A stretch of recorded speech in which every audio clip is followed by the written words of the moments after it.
So just to start off, I want to introduce our esteemed moderator, Geronimo Rodriguez. Most of you will already know Geronimo. Geronimo currently serves as the Chief Equity Officer for Seton Healthcare Family, a part of Ascension around the country. And then he also serves as a Board of Trustee for the Austin Independent School District. And something that I learned while planning this together, which was really exciting to me, and it's in your booklet too, but I just want to point out, Geronimo grew up as a farm worker with his family, helping them on their farm. And those are the challenges that he has kept with him. And so I feel like Geronimo is the perfect person to really talk about workforce housing in our community. And with that, I'll leave it to him. Thank you all for being here. Thank you very much. You know, I'm reminded, I had forgotten about that part. I grew up as a migrant farm worker, and we lived in condemned housing. We lived in cow barns that were converted into housing. And so housing to me is a really important topic. And now being the Chief Advocacy Officer at Ascension, Texas, one of our biggest efforts is around connecting our local poor and vulnerable community to high-demand healthcare career jobs. And one of the reasons why I'm really grateful to be here as your moderator is I'm going to learn along with you all, with our panelists, about how housing is a big factor in how we're doing our workforce development and providing those opportunities and pathways to the middle class. So I'm really glad to be here with our panelists. Emily Chenevert is the interim Chief Advocacy Executive Officer for the Austin Board of Realtors, a 13,000-member organization that provides technology and education for realtors and advocacy for the Central Texas housing community. Welcome. Thank you. And next to her, we have Eric Luis Sullivan, who is the first Executive Director of the Mayor's Office of Housing Opportunities for People Everywhere. The Office of Hope is leading the city's strategy to leverage public and private programs and resources to provide jobs through workforce training to help families. See, I knew I was going to learn something here. Yeah. To help families and people grow their wages and begin to save their future. Health services, including mental health, housing that's affordable across income categories to ensure families and individuals take root in Denver. So thank you for being here. Thank you. I understand you flew here last night. I did. And the weather is in the 50s or so, a lot warmer than in Austin. Surprisingly warm in Denver now. And David Steinwedel is a 34-year veteran of the commercial and real estate industry and has worked in a variety of disciplines, including public and private investments, investment management, acquisitions, debt, capital markets, investment banking, and asset management. And he is currently the CEO of Affordable Central Texas, the sponsor and investment manager of the Austin Housing Conservancy in Austin, Texas. Welcome. Welcome. Well, I have a question for all of you all. If you wouldn't mind explaining how you and your organization have focused on providing housing to our workforce. My people help the workforce find the housing when it exists, but you know, we're the Professional Trade Association for Realtors in Central Texas. We represent the MLS system also, so the marketplace that helps identify the opportunity for housing. And we're also an employer of 52 staff members across 3 locations that are looking to be housed somewhere in this region at a somewhat affordable opportunity. So we're, you know, every day working in a transaction, be it some employee somewhere and a house somewhere. Yeah, thank you. Yeah, so for the city and county of Denver, you know, our approach to this work is, and from a broad policy perspective, is how do we bring together our markets around housing and our markets for workforce? And where do we create that intersection between the two? And what are the different parties, what are the different organizations, developers, nonprofits, service organizations can come to the table and help be a part of that discussion? And where is the role of the city in bringing those two forces together? And so that's where a lot of our work intersects in many different levels, and I'll talk a little about that later. Great. Dave.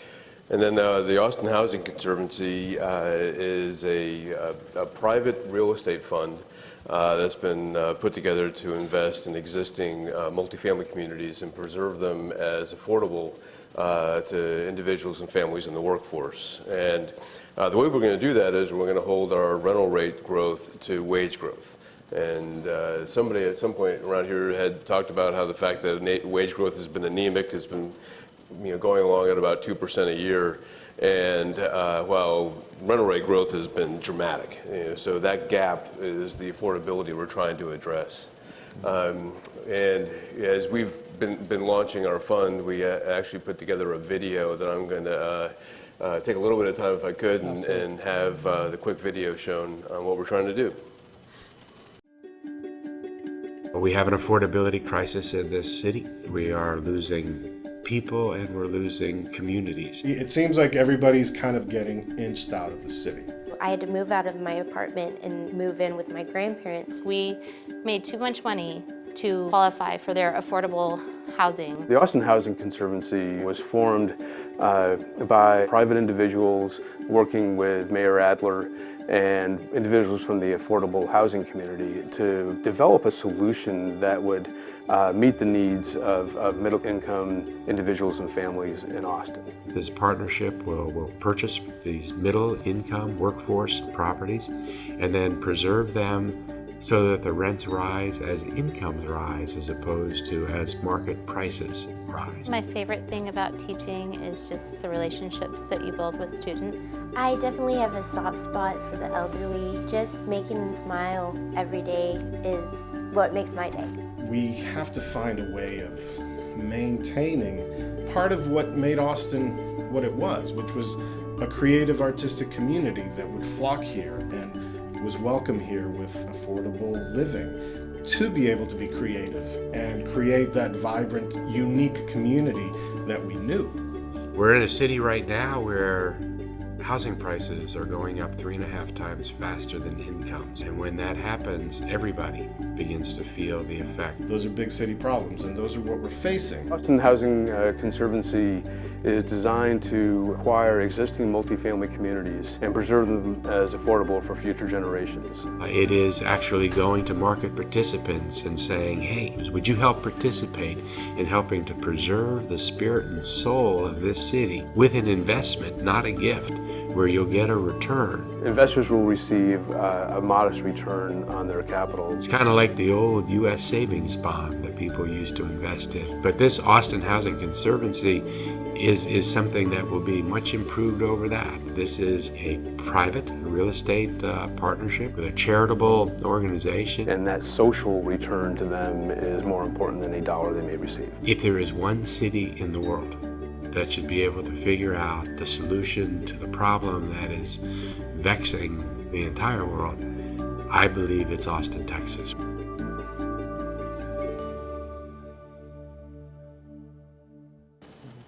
Thanks. Great. Can we just like mic drop and leave? Yes. We'll have to play it again at the very end. Well, David, why don't we stay with you for a second here? Why is housing for our workforce necessary for economic growth and economic opportunity? You talked a little bit about that before, but Well, if you look at the theme of everything that's been talked about today, I mean, there's this intertwine between stability of housing, availability of housing, transportation, and even just maintaining utility costs as a total affordability equation.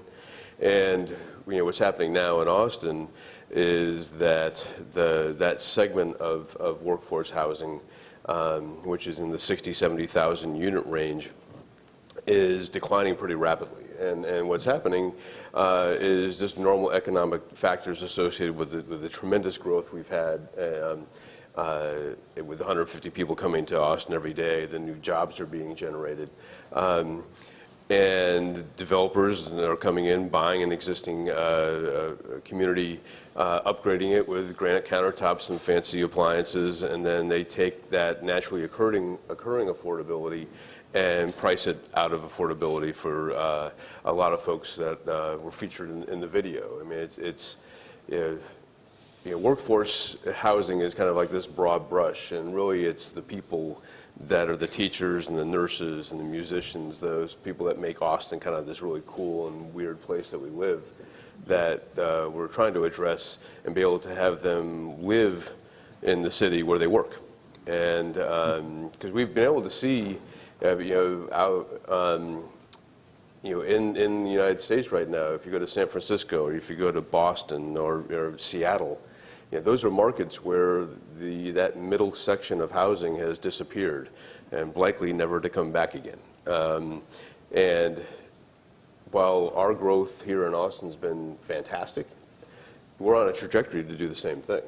You have extremely high level of housing affordable only to the super high earners, and then you have some subsidized, and if we're not careful, this middle will be priced out of the market. Yeah, and if I could just add, you were talking about intersections, two other intersections that we're seeing. One, you had the mayor and the county judge here this morning talk about the regional workforce plan on the other side of trying to identify those high demand careers where individuals can afford to live here. And I think one of the other ones that we're seeing is the whole issue of social determinants of health and how housing is a real big part of that as well. So you're starting to see this convergence, these intersections that you're talking about. If you think about it, if we're really successful in what we want to do in terms of what's going on at AISD and at the community college, and we develop a workforce that moves out of low and very low income and the ability to have subsidized housing, and then there's nothing there to catch them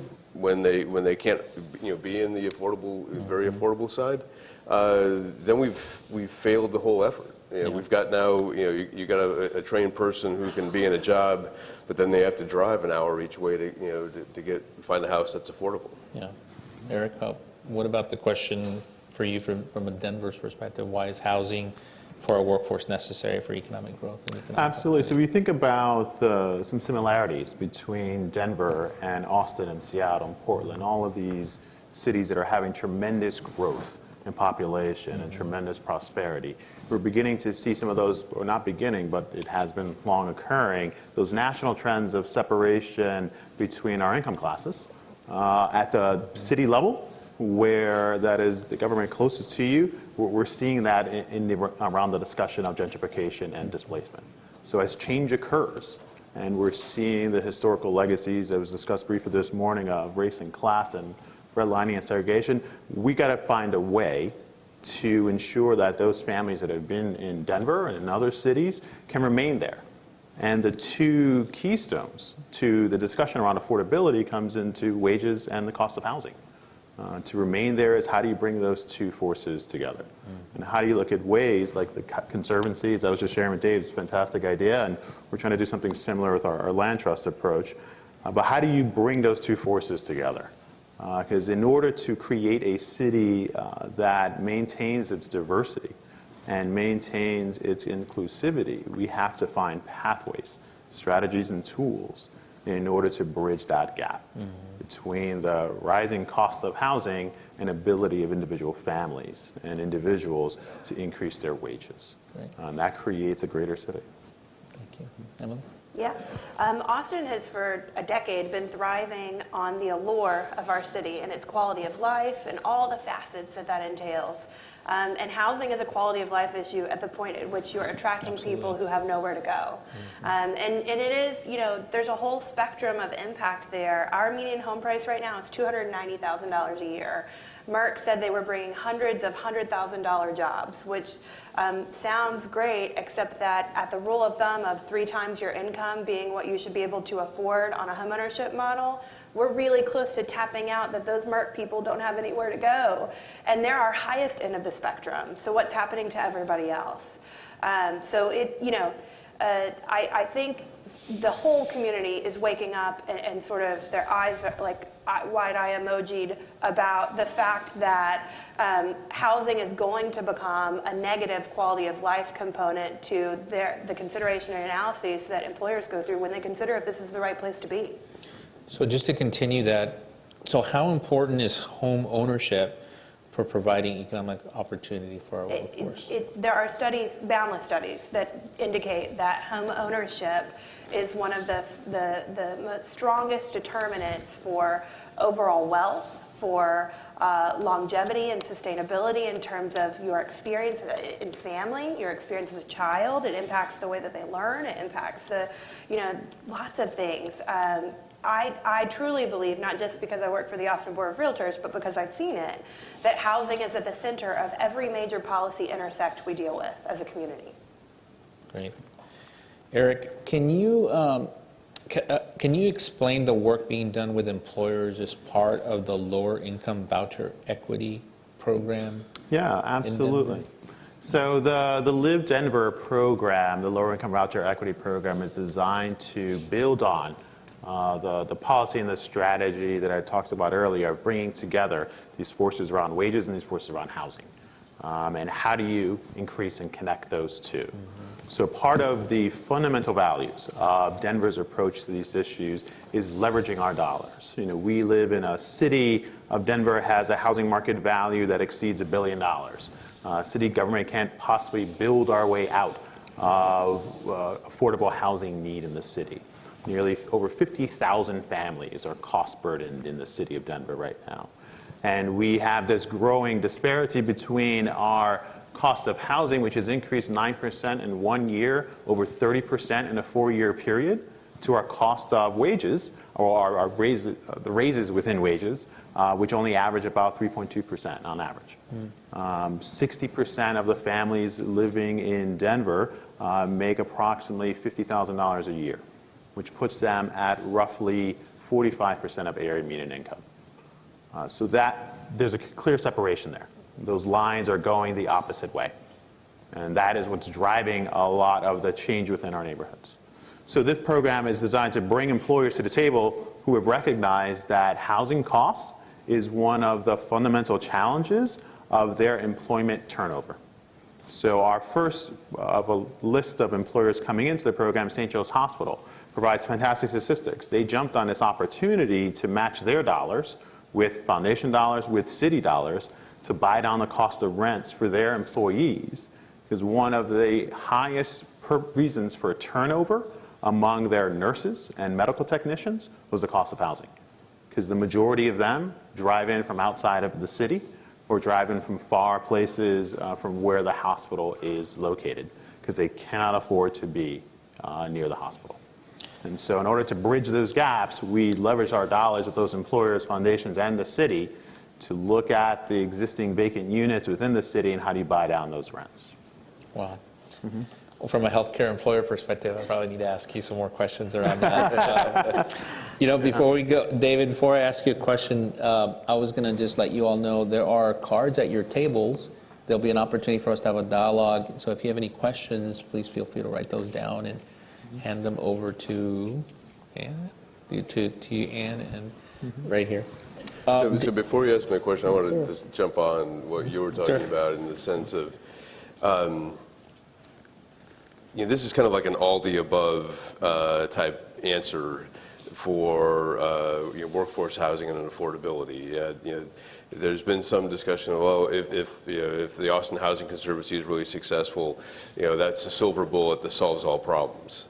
It doesn't. You know, if you've looked at the housing plan for the city, it looks, and they've done this kind of layer cake, and the layer cake probably has 30 different layers in it, all of which are important to get there. You know, so whether it's a voucher program, whether it's improvement in the city permitting and fees schedule, whether it's a fund like ours. All really need to come together in order to be able to make the dent and really kind of bend the curve here in Austin. And you know, I guess the other important point associated with this is, you know, I think there's a tendency to hope that we're going to go back to where we were. And wouldn't it be great? I'd love to have knees as if I was back in the 80s, but that's not going to happen. And we're not going to have housing prices like we were back in the 80s either. But what we can do is if we're skyrocketing up like this, we can do things that'll bend that curve back down so that there's a much more reasonable level of growth in the marketplace. I might mention too that just as an employer, we're seeing such a competitive market with unemployment as low as it is, and are constantly thinking about opportunities not just to retain the staff that I've got, but also recruit new ones. As we grow regionally and employers think about where they're going to locate and how they're best going to hang on to their talent, housing is at the center of that conversation. I mean, I can subsidize their health care all day long because that's a known and sort of socially acceptable benefit. But I think looking at housing as a known and socially acceptable benefit as an employer is something that all of us are going to have to start doing if we want the very best and brightest talent. You know, if we had a Twitter feed here, this is a question from one of the audience members. Eric, where did you get your socks? This is a great online store. He'll give you the name after the. If you're not from Austin, we don't care. David, how do we address workforce housing needs and challenges in Austin? You know, I think you talked about the 60 to 100%, 120% MFI, but how do we address that? Well, again, a little bit of is all the above. Our ability to preserve housing within our fund is one step. We really want to see if there's some way to build housing that meets the needs of workforce. Right now, if you have to buy land at a market rate and you have to pay real estate taxes at a market rate and have a developer who earns a market rate of return, you can never build anything in today's market that would be affordable. Now, the interesting thing is I think there's going to be some ways to do, if you potentially partner with AISD. I mean, they talked about the land that they just sold. They may be a development partner to be able to develop things that are affordable on their land. They don't have to pay the taxes that's on their land. All of a sudden now you've been able to take out a couple of big components of the cost that may then lead you to build something that's affordable probably at the upper end of the range of the 60 to 120%. But still, it's something that could be done. And really, if you don't expand the denominator of the housing that meets the needs of workforce, you really aren't going to be able to fully address the needs that are there. And so that gets into accessory dwelling units and granny flats, or whatever you want to call them. It gets into the ability to do that missing middle component of housing, where you can you take something on a single lot and put a triplex or a sixplex there? That's a tough discussion here in Austin. There's a lot of people that don't want these types of housing in their neighborhoods, but then they don't want to be paying the taxes associated with a growing market. And there's got to be some way to make those two things compatible. So I had said it before, but it really is an all of the above types of thing, because just ADUs doesn't solve the problem. It could be 5,000 new ADUs. That helps a heck of a lot, but that's just not enough. There's only a couple of determinants that impact price. It's demand and the capacity to meet that demand, right? Yeah. And we've done nothing to build ourselves out of the demand issue. Not that we could meet every inch of it, right? We've grown too fast to meet that demand, and that train has left the station, but we've also not done anything to get ahead of our continued growth and the pace of that continued growth in terms of providing capacity.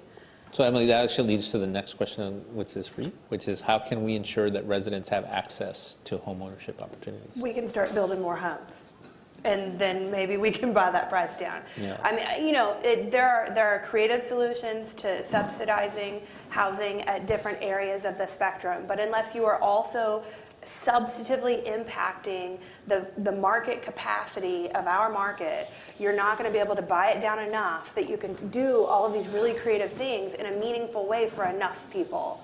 So we have to find a regulatory environment that balances our need, provides for the capacity of the demand that we have in place today, and is built on the foundation of expecting that growth will continue, because it will. So here's a question from the audience that I thought was related to this. So what role do you see for efforts to limit urban growth rates as a means of keeping housing affordable? Yeah, so if you look at the way some cities have approached growth boundaries in order to encourage density, one of two approaches in looking at density and sort of the value that it adds is that when we think about creating the most inclusive communities we can envision, that is about creating mixed income communities. When you think about the role of and sort of the known social policy failure of isolated public housing, and how the voucher program grew out of that 25 years ago. You're talking Cabrini Green and those. Correct, exactly. Yeah. So you think about the towers. I come from Philadelphia. We had our version of Cabrini Green, which is called Blumberg. 4 towers, 17 stories tall on an 8-acre site, isolated from downtown. You think about sort of that in an acknowledgement and how HUD has shifted at the national level to what has now become choice neighborhoods. We'll see if that still exists, where we're creating and purposely being intentional with mixed income housing. That comes back to density. And it comes back to the work, for Denver as we begin to rewrite and revise our zoning code. We're looking for opportunities to increase that density, so that way you're not isolating communities based on incomes. You are bringing instead them together.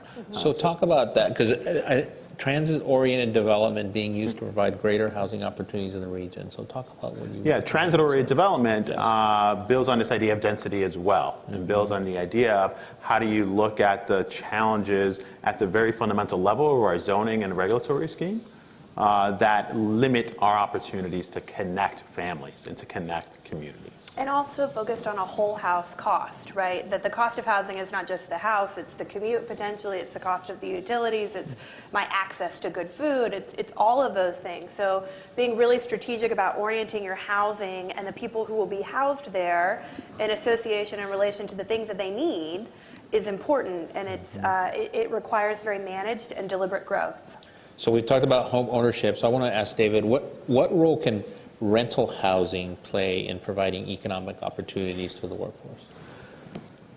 Well, if you have stability in your housing, it's a game changer for the residents. If they're a family that are renting and they're not having to move every year, I mean, we heard Dr. Cruz talk about the fact that somebody had to move 4 times. You lift a kid out of school and make them go to a new school, they're behind the 8 ball right then. If you do that 4 times to somebody, it's going to be extremely hard for them to succeed.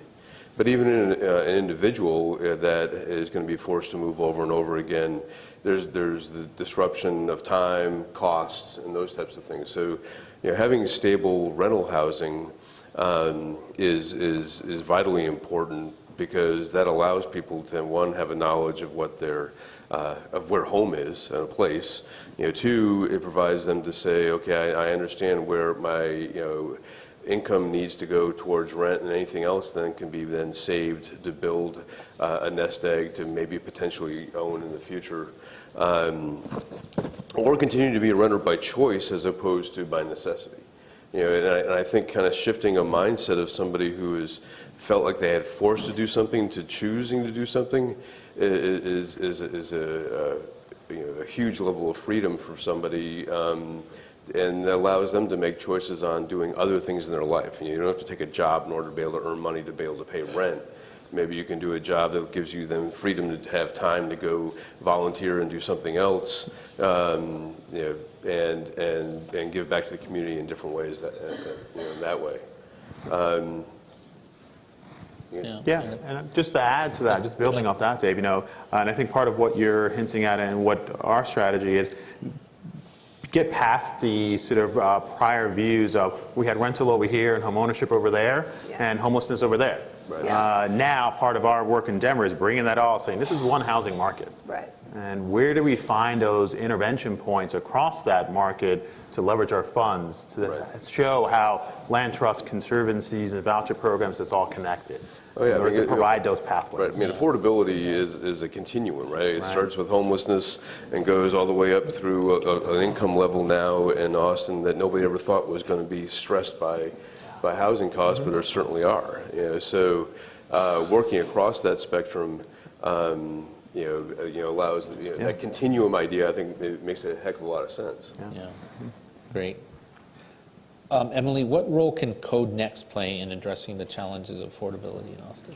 Thank you for that loaded question. I thought I'd give you a softball. Yeah. Well, I made the mistake of saying regulatory, so I sort of threw it to you. But Code Next is at the center of all of this.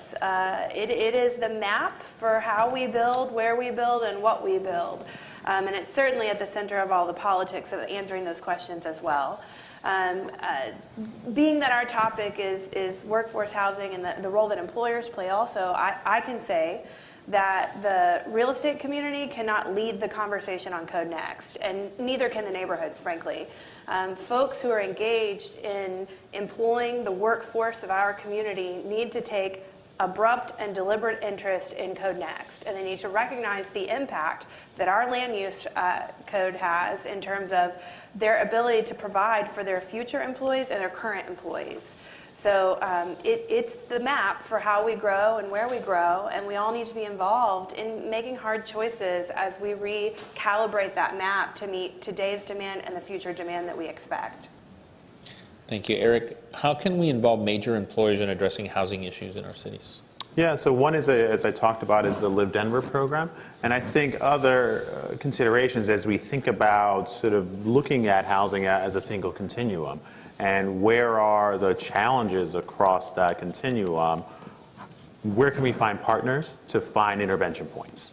The cost of housing can no longer just be borne, particularly in the issue of affordable housing, as traditionally known, by the work of government. It has to bring in foundations. It has to bring employers to the table. And it has to, as part of our work in the Live Denver program, bring our property owners to the table and our apartment associations, say, you've got to roll in this too.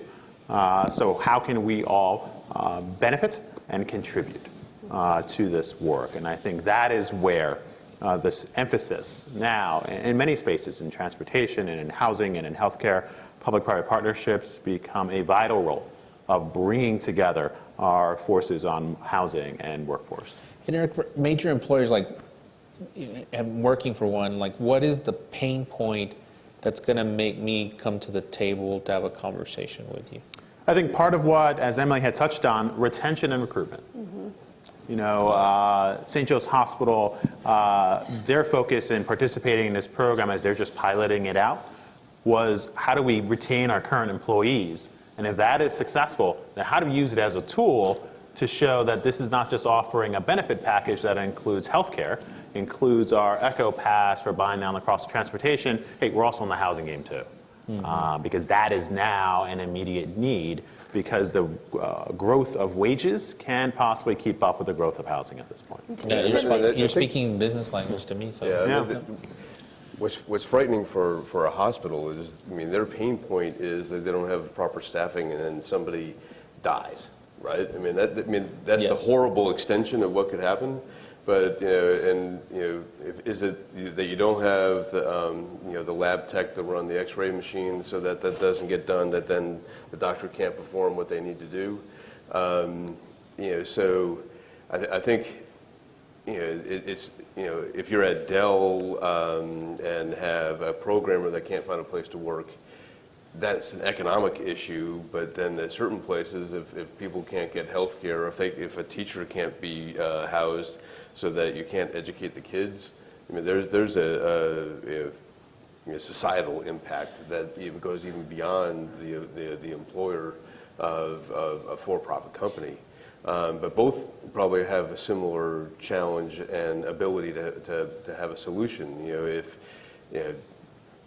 If you go to Dell's campus, it's a big building surrounded by lots of parking lots. The logical solution is, well, why don't you put some housing on the parking lots? Duh, right? But it's because zoning doesn't allow it, so. And it's like, well, then change the zoning. Well, then Code Next has to be put in place to be able to do that. And there is this intertwine on that whole side. And really, I think Code Next is a very important thing for Austin to get done. I moved here in 2008, and I've fallen in love with the city. I'm staying here forever. But Austin lets the perfect get in the way of a solution over and over again, and I think that's what's happening with Code Next right now.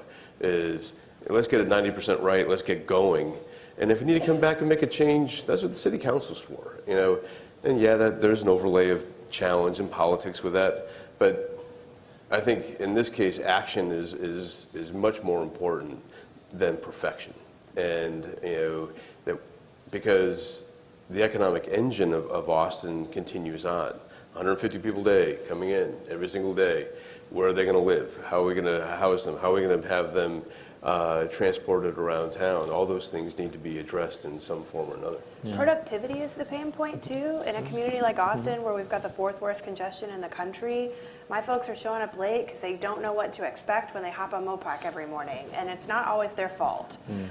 So there's certainly an impact to employers in terms of expectations and accountability because of the nature of the sprawl that we've experienced as a community. And I would add one more here, what retention, turnover, productivity. And we're blessed here that we have a lot of high demand careers. And David, you touched on Dell and on the healthcare entities. Like today, we have 2,000 openings today in Central Texas healthcare entities for nurses. So if we're just looking at turnover and retention, we're looking at one thing. But if we're looking at how do we fill those jobs so that we take care of our families here, how is housing part of that discussion? And I don't know that like for me, just a little bit of a light bulb came on there. David, just a question for you. How is Affordable Central Texas going to help us ensure that we have sufficient housing for this income bracket? So, Just an easy one, Dave. yeah, it's an easy one. Just asking you. Yeah, we're just doing well, the interesting thing on Affordable Central Texas is the nonprofit sponsor of the Austin Housing Conservancy, which is a for-profit fund. And kind of the important distinction there is that we're bringing private investors in who expect to get a return on their money, but they're willing to take a relatively low risk, low return and get the triple bottom line benefit beyond that point. But we wanted to ensure that Affordable Central Texas had the transparency of a nonprofit, that you can see what's going on with us and as the employees of Affordable Central Texas, and you know that we're not, a suspicion could be that we're making money on the backs of low-income people. And actually, we've put in a structure where any profit that may be coming off of the fund is going to be reinvested back into the fund and build a corpus for Affordable Central Texas. I'm not answering your question because I don't know how to answer it. So,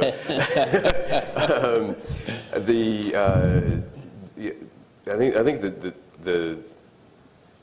the interesting aspect of what we're doing is nobody's ever done this before. Over the last couple of years, we did a study of the marketplace, looked at 17 different types of funds that are in various markets across the country, try to determine what they're doing well and what are the things that we wanted to avoid. And that's what came up with our structure, which was an equity fund. We're going to own the properties. It's an open-end fund, which means we don't have any back-end pressure to have to sell in 7 or 10 years, which a lot of fund structures that are trying to address needs are set up that way. So we can own a property for 15, 20 years if we choose. The profit recapture to build a corpus of ownership within the nonprofit is important as well. But I've been lucky enough to be able to be asked to go to San Diego and Charlotte and New Orleans, who all have similar challenges, and they want to see us succeed because actually what we've put together is highly replicable. If you have a fund that can be supported by people within your own community, that can be lifted up and taken to a San Diego, and they can then do something. They probably should do some tweaks that meet San Diego's needs, but the essence of the fund and how it's run and how everything is operated. In fact, even the legal structure of putting a fund together can be utilized, and you save a tremendous amount of cost. We were very, very lucky to have people support us on a pro bono basis to put our fund together. A normal fund cost is about $200,000 to launch a fund. We've got over 75% of that covered by people's charitable time to get us off the ground. I mean, it's huge. We can give that to somebody else now, and they don't have to spend much more than probably $20,000 or $30,000 to launch their fund, and that gives them that accelerator to get off the ground too. So maybe not from a pure Austin standpoint, but from something that could be taken and replicated in other markets facing similar challenges. That's what our hope is from the fund standpoint. Thank you. Well, we're going to move to the questions that you all have. The first one here is, what new incentives might be attractive to commercial property owners to leave rents affordable for a portion of their portfolios? Any new ideas being proposed out there? Any thoughts? So on the commercial side? Yes. Yeah, so that's an interesting question. So as we think about, so within over the last 13 months or so, we created a 5-year housing plan to invest our affordable housing fund. And in addition to looking at housing as sort of a continuum across the entire space of homelessness, affordable housing to homeownership, and including work around workforce, part of that discussion is where are the bridges to, as we think about changing neighborhoods, to keeping businesses there. Because one of the biggest impacts you see as some of these neighborhoods change is that they lose businesses that provided basic amenities like laundromats to the families that used to be in those communities. So how are we, as we begin to think about how are we going to address that? How do you provide some form of incentives, whether it's building on programs like they've done in a few cities on the East Coast called Keystone Opportunity Zones, where you can provide tax incentives to bring down some of their costs so they can stay and operate. Because if you can have businesses that provide a level of services and amenities to address all income levels, then this goal of achieving mixed income communities is far more achievable. Yeah. Somebody wrote a 3-part question, but I think we just answered one part of it. What about this? This is really interesting from my perspective, local community. Is it remotely possible to create affordability in communities like East Austin? More importantly, is it too late? Is there a way to bring back families that have migrated voluntarily or by affordability-related displacement? I thought that was an interesting question. Any thoughts? I think it's tough. I grew up, my dad was a teacher, and I grew up in a neighborhood that I didn't have to move. And so I know the whole, the desire to have, a sense of place. And what's happened in East Austin is, they've run into the, economic bulldozer of the success of Austin as it's grown. I don't know if it's possible to kind of go back to where we were in East Austin. I think it may be more possible to preserve other segments of town from complete gentrification.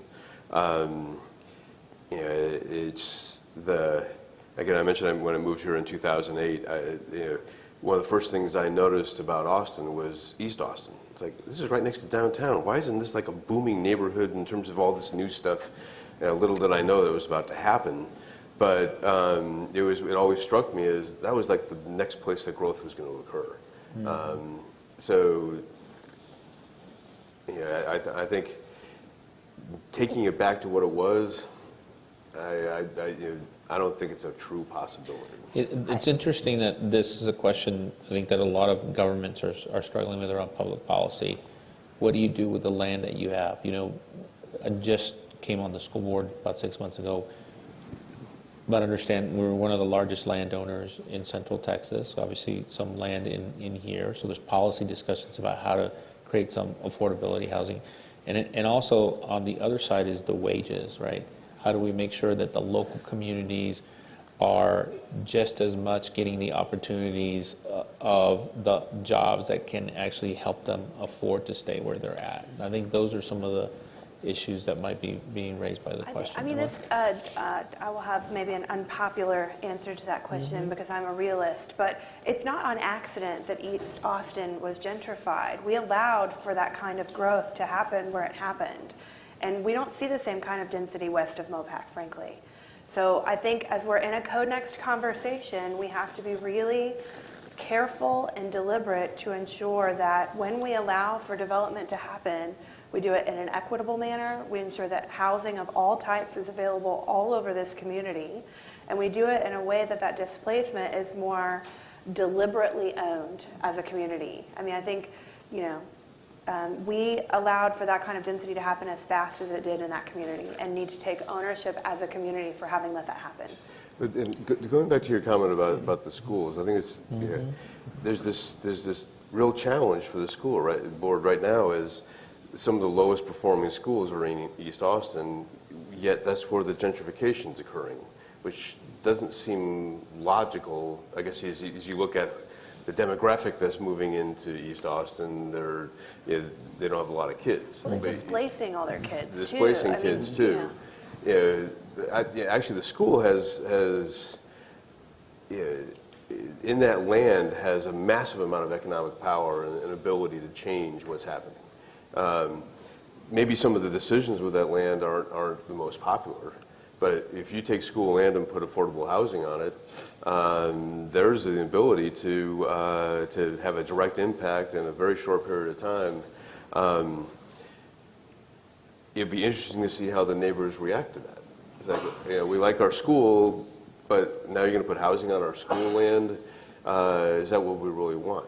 Yeah. But it's a way to keep teachers close by. It's a way to keep a place for people to live while gentrification occurs around. And Not- to build community. Yeah, not an easy conversation, but I think one that we need to have. Emily, I really appreciate you talking about equity and inclusion, because I think as the voters voted for the bond package for the school district, you see an intentionality, or I hope at least you see an intentionality from the trustees that we're investing first in East Austin, modernizing those schools and giving those schools new schools for kids to learn and teachers to teach in those those are hard areas. decisions. They are. And then going back to a point you had, I'm going to just read this one question. I only hear about houses. Why not encourage more high-rise modern condos that younger people often want? Will it lower prices overall if we have more of these types of homes, and redefine homes in the success model? Well, capacity, adding capacity to the market should impact pricing, but it's not a simple sum game like that. Really deliberate communities build in what's called segmentation, and they're delivering the right kind of home for the kind of buyer that they've got. So you can't just build condos or just build single family homes. You've got to build everything in between and be sure that you're building enough of it to meet all of those varied demographics. What we've done wrong is to build lots and lots of condos downtown, tons and tons of single family homes everywhere else, preserve lots of single family homes everywhere else, and not give very many options in between. And that's left an absence there. What we have seen from a demographics perspective is that folks who might have otherwise chosen a row home or a middle density product are living in a single family home because they didn't want an itty bitty condo, and a single family home was the only thing they had left. I really believe that if we start building segmentation in that missing middle and we fill the gap on what our market provides, we'll see this little migration from single family homes, all those cute millennials or whatever that don't like a single family home and they want something just right in between. They're ready to buy somewhere else, but we're not giving them that option. And they might free up some family housing, which is a deliberate need in our community that we've identified in our strategic housing plan and have no plans to address yet. So we've got to start building smart. It's about segmenting and being deliberate with what we build, where we build it, and why. So, and maybe just leverage off of that, because if you look at what happened at Stapleton, and you look at Miller Airport, Yes. that worked. I mean, it worked so well that it's massively popular now, and now the prices have gone through the roof. Community looks like. But it's if you look at what was built there, zero lot line homes, row houses, all that type of stuff, it proved the model. It proved that there's demand and that people will live there. I mean, Stapleton kind of did the same thing, didn't it? Yeah, a similar approach, and as Emily and Dave touched on, housing stock matters, and that diversity of housing stock matters. One of the challenges at DPS, as I participated, is they did an intentional review called the Strengthening Neighborhoods Initiatives of what are the school's policies addressing neighborhoods of change and gentrification. Because one of the highest growth rates within Denver Public Schools are kids experiencing homelessness, because their parents cannot make enough to be able to stay in the neighborhood and stay in the school. So then that has an impact on, well, how do you think about school zoning? How do you think about issues of busing? And it comes back to the same issues you have in a changing housing stock. So when we look at this entire issue, it's not just, in addition to condos, we have a construction defects issue in Colorado. But in addition to condos and single family homes, one of the biggest challenges we're seeing with the massive growth in rentals in Denver, nearly over 40,000 new rental units have come online in the last 5 years. The majority of that is 1 and 2 bedrooms. So we're not building a housing stock for the families we want to serve. So talking about segmentation, one of the questions someone asked is, what is the role of small housing, 50 square feet to, I think it's 1,000 square feet. So what about that whole small house, tiny house Tiny movement. homes, yeah. And also, what about utilizing community land trust for it as well? Yeah, so tiny homes, I'll talk a little bit about in Denver. One of our approaches, I know a lot of other cities have done this. It's similar in some ways to accessory dwelling units, as you were talking about, Dave. One approach that we have taken is a route of, is it a form of transitional housing for individuals and families experiencing homelessness? So we did, in working with our homeless advocates who pushed incredibly hard for this, and the city shifted and moved some of our zoning and permitting in order to provide an opportunity to test pilot about 13 tiny homes. We found a plot of land for them, and it's been quite successful, as the role has been, so how do you stabilize and provide a housing option for individuals who otherwise feel they're not welcomed in our shelter network? And so that is, again, part of in looking at housing as a continuum. There's a role for that, and there's a role for accessory dwelling units as well. You can say where you can stabilize two-generational living to bring up and raise sort of income for families who are otherwise on fixed incomes and individuals, particularly seniors. So there's a role for both of these smaller homes as part of the diversity of housing stock that's needed to address the problem.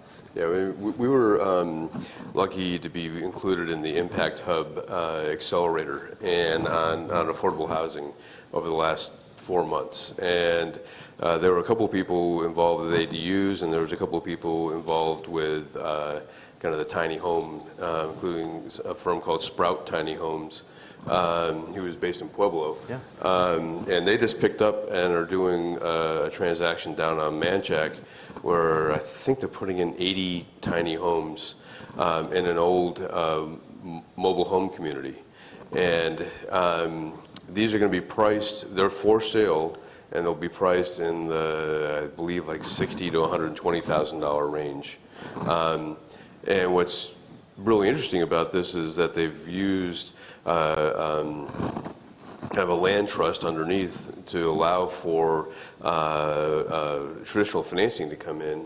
Because one of the challenges with a tiny home is that usually it's on wheels, and people think about it as a really nice mobile home. But a lot of these things are now being built to house specifications and can be done on an extremely dense basis. But you have to have the proper zoning in place to be able to take advantage of that. So I think the next one, the thing that Sprout's doing, and I think there's another firm that was called Developods that we were with, they're looking outside of the city limits because the city zoning, we keep coming back to the same thing, right?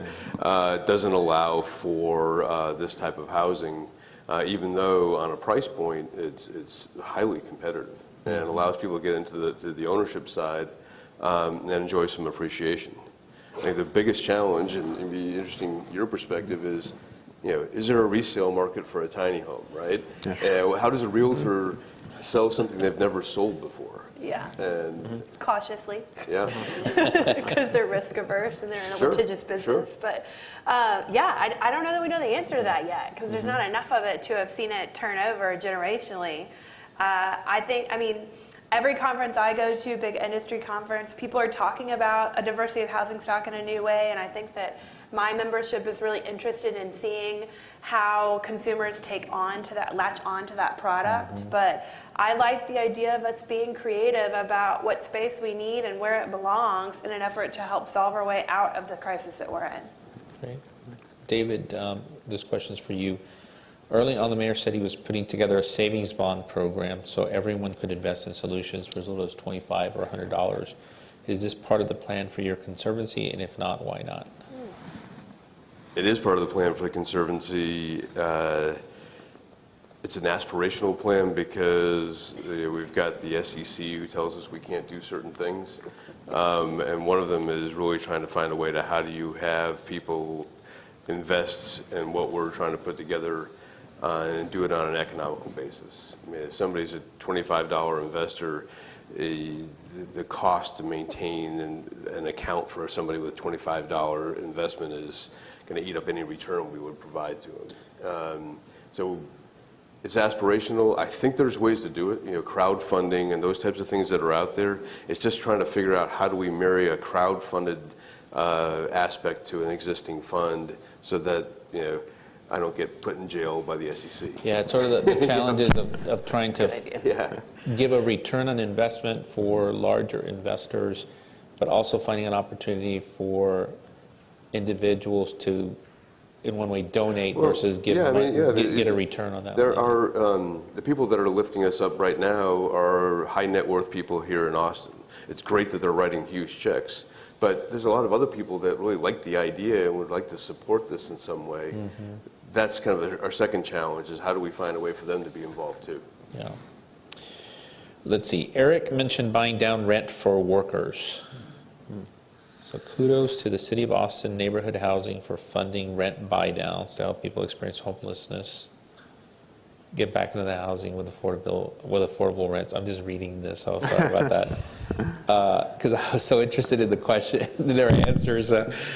Should we continue to have separate policies for different subpopulations, or should we focus on overall affordability? The direct answer is no, it should no longer be separate. We have to look at affordability across a single continuum. Because in order to create pathways around a lot of discussions happening nationally as well as locally in various cities, including Denver, is the issue of economic empowerment. You know, when we talk about the intersections between wages and housing costs, and within the context of gentrification and displacement, and within the growth and prosperity that the city is experiencing, all these things intersect. And where they intersect the most is around the issues of affordability across that income scale. Well, I see you all, as you were talking, being the convener of all of these efforts, but how do you, what do you think the importance of regional approaches to tackling affordability? How have you all done that? Yeah, so regional approaches to affordability and transportation, those two are very much interlinked. You know, the city, similar to I think Austin here, has a regional council of governments that looks at these critical issues across the municipalities. Yeah. Are is your COG and your MPO connected? Somewhat. So acronyms COG, the Yeah. Council sorry, of I Governments, Yeah, and Council of the Governments. other is The mobility project or planning organization, excuse Planning me. organization. Right, planning The organization, reason yeah. I asked that question is Yep. Central Texas has an interesting council of government structure in that it's not as empowered a COG, a council of governments, as other parts of our community. And my belief personally is that it has led us to not having such deliberate and strategic regional growth as we could. And so specifically, I think that yes, regional planning matters. Austin may be at the center of it, but there are other partners here, and we have to be a little more deliberate about how we play with everybody else and be willing to share more of our secrets. I mean, we're exporting our problems to the surrounding cities. Yeah. And I used to be executive director of Urban Land Institute, and we had one of our breakfasts, we had the mayor, Mayor Ross from Georgetown. And if you ever have had a chance to talk to this guy, he's hilarious. And we asked him kind of, how are you going to preserve the nature of Georgetown and your square and all that kind of stuff? And his answer was, we're going to build a wall between us and Travis County and have Travis County pay for it. And given that he's a Republican, that I thought was a really kind of interesting answer. But yeah, given that that's not going to happen, you've got to have the regional discussion, because really this isn't just an Austin problem anymore. It's truly a regional problem. I thought the first thing he was going to suggest was to shut down the government first, then build a wall. So what about the role of employers? What kind of role do they play in local workforce housing initiatives? They need to get engaged. They need to have a seat at the table and act like a stakeholder in land use issues, because as we're making determinants about our regulatory environment and what kind of housing it will allow, we're directly impacting your ability to recruit and retain talent in this community. So I hope to see more of them talking, more of them telling us what they think, Ascension, Texas included.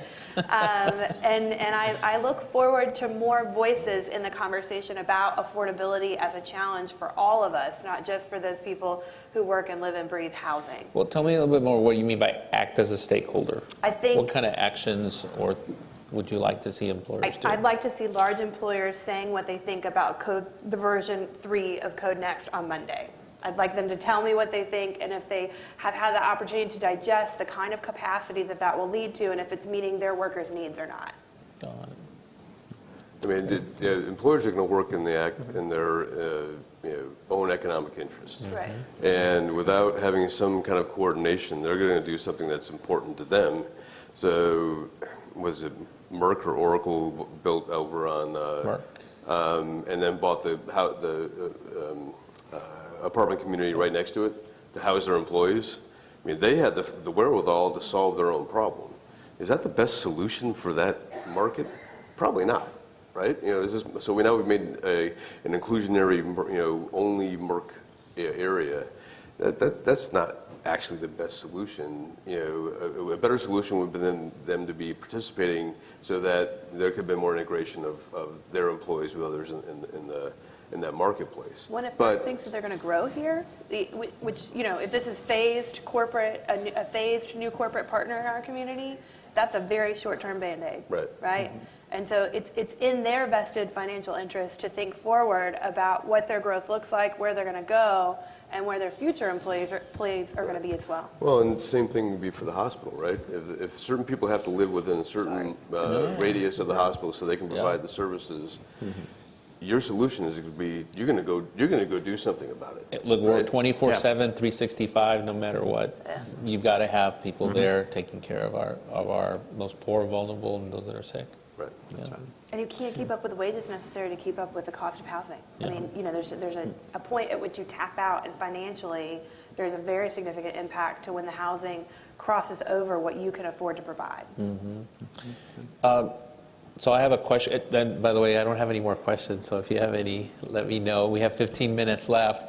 I'll ask you one question that I always think about after you present somewhere. It's like you're going back to the airport. You're going back home. It's like I wish I would have said. I wish the audience would have taken away X. Like, what is it for you all that you want our audience to take away?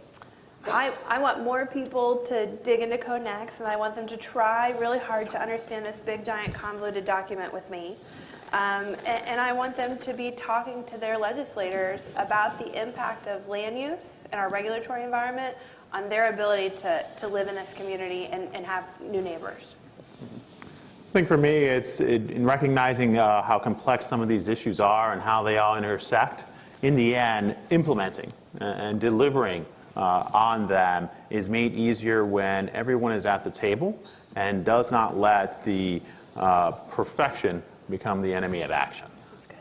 And that, I think, is part of very much sort of the focus of all this, is that, it's so many different issues, so many different data points, so many different intersecting issues. But at some point, make a decision, try something out, and see if it works. So mine's going to be self-serving for the fund. We have to raise between $30 and $50 million this year so that we can then go buy 4 or 5 properties and preserve housing for about 2,500 people. So I need money and I need properties. So the one thing I fail to do usually when I'm talking on these things is make an ask. And that ask is, if you know of properties that we should be considering to buy, please let us know. And if you know of people that would have an interest in investing with us, let us know as well. Right. So one other question came in here. So how do you address increasing property valuations and resulting property taxes to incentivize affordable housing? There are some creative tools, tips and pins and things that we haven't leveraged as much as we could as a community to help reinvest at least that rising cost back into the community that it came from. So that's the first thing that comes to mind for me. I mean, our tax growth is directly related to the increase in pricing, and the increase in pricing is directly related to a lack of capacity. So I'm not sure where else we could go. I actually want to go back to your prior question, because I just thought of something. I was like, if I leave this stage, Yes. don't say that. Good for you. In the end, all this work comes down to people and to the families and the individuals who are in need and are hurting today. And that's why I go back to, just really wanted to put a pin on the idea of don't let perfection become the enemy of action, because the need is immediate and the need is urgent. Yeah. Yeah, so, yeah, you actually remind me now of a third ask. So if you look at a multifamily property, 35 to over 40% of the operating expenses is property taxes. It's huge. I mean, it impacts people when they own a house, but you think about if it's that much, if I could figure out ways not to pay that, what I could do with that. I could reduce rents. There's a tremendous amount of things you could do. You heard it from the mayor and the judge. Really, the place to make that change in terms of a broader definition of affordability being relieved of paying property taxes at the state legislature. The state leg is the only place, they set the policy. So if you thought dealing with the city council was tough, here's a real big ask. You need to make some push at the state leg level to intertwine affordability and real estate taxes, because the immediate impact of being able to free people who are working and providing affordable housing of that burden would unleash a tremendous amount of benefit across the whole spectrum. By the way, David, this question came in for you. What's the minimum investment for your fund? So our minimum investment is $500,000. And I knew that was going to go over like a lead balloon. But we have to have accredited investors and to, again, meet the needs of the SEC. But for me to get to, or for us to get to, $30 or $50 million, we need to take big steps. And actually what we're hoping is that we're going to have investors who will be at multiples of that in order for us to really move this along. I can't help but, serving as the chief advocacy officer, one of the things that I'm very familiar with is that stories build relationships that allow you to influence and move other people, policies, actions. So could you share kind of a story about something that you've done in this housing area that's kind of moved things along? I guess I'll start with you, Eric, but or an example of that, because I think for a lot of folks, we forget sometimes that the stories are really powerful and really move agendas or move policies and bring people together. They do, and I absolutely agree with that. And one story I could tell is actually one of sort of my own life trajectory. I grew up in public housing. My parents grew up in public housing, and I was the first in my family to become a lawyer. When I graduated from college, my mother, who went to school for 9 years at night, graduated 3 months after me. That work of having my personal life experiences very much influence how it is I think about this. And why, when I think about looking at housing as a single team, when I think about the complexities, it all comes back to who is it we're trying to serve. And so for me, that's what very much drives, and that is historically to say that beyond the politics, which I try to always rise above, is the work of the people that we're trying to impact. Thank you. David? So it's interesting because, I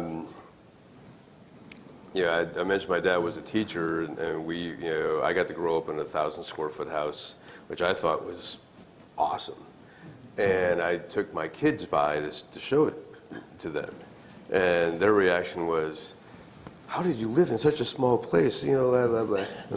And that was one of my lowest moments as a parent, because okay, now I've got these giving my kids a distorted view of what the real world's like. And so while we've been lucky that we've been able to live in a larger house and all that type of stuff, it's that experience of that, you said the light bulb goes off. That light bulb went off of wow, there's a lot of work still to do. And actually we came back here and started doing mobile loaves and fishes. It's I was going to show them what the real world is like. and they still do it with us. I mean, we're still driving mobile loaves and fishes, and as opposed to having to encourage them to do it, now they volunteer to do it with us. So it's a cool thing. Thank you. I would say this, and it's a story that you know to some degree, but I have a young kiddo who's 3 who had a kidney transplant and spent a lot of time at Dell Children's. And when I think about the people who have impacted our time there, they're always the nurses. You have the very best staff. They're lifesavers and mama, anxious, worrier, calm downers, and licensed therapists probably. But when I think about giving them the opportunity to live near where they work and where they play and giving them the community that they deserve, I think about the impact that I hope you will make as an employer on their lives. Thank you all. Well, I think we've come to the end of our session, and I want to thank David, Eric, and Emily for their time today. Thank you. Thank you. Thank you.